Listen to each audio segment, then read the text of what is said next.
What is up with you guys? Jaden niya Alagan and welcome to another video. So for today's video guys, this is like the continuation of a video I did, which is an unboxing of the iPhone 17. Yes, this is only like an iPhone 17 guys. I did an unboxing for this one, which is the iPhone 17. Only the 17. I also did an unboxing and a review for the iPhone 17 Pro na content. Yes, nag 15-minute break lang ako guys. Nasa work ako. But I hope you guys can hear me clearly. Yes, I have here the iPhone 17 na box and then the unit itself guys. If you guys are interested for the unboxing of this one, it's available now in my YouTube channel. One was like merely only an unboxing and sharing my initial thoughts. And then for this video guys, if you're interested to hear my thoughts, like my thorough review about this unit, which is the iPhone 17, yeah, you guys know what to do. Please keep on watching. The way your body syncopates, you're driving me crazy. If you're new to my channel, welcome. If you're here for quite some time now, welcome back in my YouTube channel. I'm doing reviews, reactions, and also vlogs. And if you haven't subscribed to my channel yet, I will appreciate if you will click the subscribe button there guys. Yes, help me reach 30,000 subscribers guys. So sige, this is like the unit itself. This is iPhone 17 Lavender, 256 gigabytes. Guys, sige, pag-usapan muna natin yung pricing. This one is 59,660 at least at that time na nabili ko, no? But this one is actually like a plan. But among all the units sa 17 series, I feel like ito na yung pinakasulit sa lahat. Sobrang sulit nito guys, for me ha. I mean, 60,000 is still like a huge amount of money. Malaki pa rin siya actually. Pero kasi if you're going to compare it to iPhone 17 Pro, iPhone 17 Air, iPhone 17 Pro Max, sobrang layo na ng difference itong iPhone 17. So I feel like kung ang concern nyo lang is the pricing or the price, I feel like ito na yung pinakasulit among all the units in the iPhone 17 series. Kasi this one is only 59,660. Sabihin na natin, i-round off natin 60,000. But do you guys know na yung iPhone 17 Pro na in-unbox natin dito sa YouTube channel ko rin, that actually cost 89,990. So parang nasa 90,000 na yun. So nasa 30,000 ang difference, di ba? So I think when it comes naman to camera and all other stuff, hindi naman sobrang malayo itong iPhone 17 kung ikukumpara natin sa 17 Pro. So goods na rin, di ba? Kung gusto nyo medyo mas makatipid, I think iPhone 17 is the way to go. I mean, you go for this unit kasi medyo malayo yung pricing niya compared to the rest of the iPhone 17 series. This is an iPhone 17.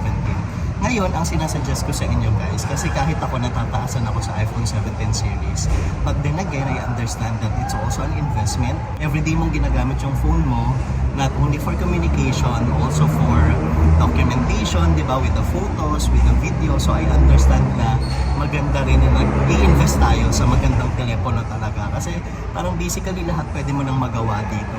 Social media and all other stuff. So maganda rin na quality na talaga yung phone mo. But, I mean, it's 60,000 pesos. Ang maisasuggest ko talaga sa inyo, maximize yung mga plan, di ba si Smart, si Globe nag-o-offer sila. Actually, this one, plan siya. I mean, kung pang ilan nyo naman na yung taon, usually nag-o-offer naman yung sila Smart, tsaka si Globe. Tapos yung isang in-unbox ko naman, which is the iPhone 17, yun, alam nyo ba guys, ano lang yun? Credit card.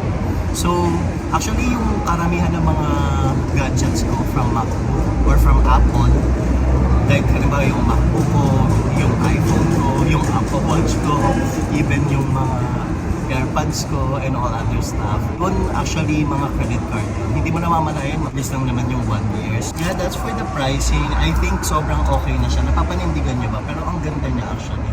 It's so pretty in person. Even yung 17, no?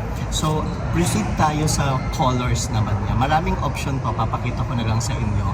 Lavender is not really my thing. I'm not really into lavender or purple.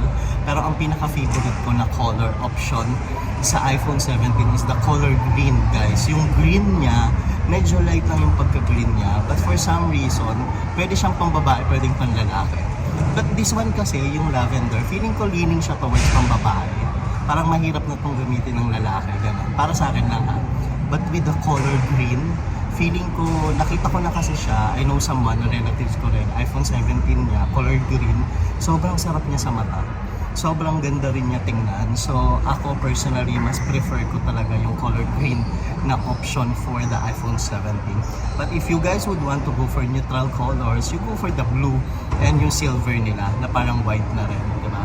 Pero ako, may number 1 favorite na color sa iPhone 17 na series is the color green. Sobrang gusto ko talaga siya. Now, punta naman tayo sa build quality. Yung itsura niya sa labas, malalaman mo kasi na this is like an iPhone 17 kasi sa itsura niya. It only has 2 cameras. Ganyan siya. Diba? Pero kasi, ang class niya tingnan, ang social niya pa rin tingnan. I mean, ang ganda-ganda niya tingnan para sa akin. Pero syempre, iba yung appeal ng Pro tsaka Pro Max. Diba? So, lalaki kayo, pero yung mga kamay nyo, mga daliri nyo, hindi ganun kahahaba. I think uubra naman din to sa inyo. Okay rin naman talaga siya in terms of build quality or yung design niya. Kasi syempre, sa iPhone 17 guys, although medyo kahawig siya, napansin nyo, kahawig siya ng SE, yung mga bago ng SE, medyo hawig. But if you look closely yan, makikita nyo naman, malalaman nyo na this is actually like an iPhone 17. So aside from the build quality, yung camera niya guys, actually sobrang ganda ng camera nito. Sabi ko nga dun sa mga unang video ko, the fact na pwede pa si iPhone X, iPhone 11, iPhone 12, maganda pa yung mga camera nila.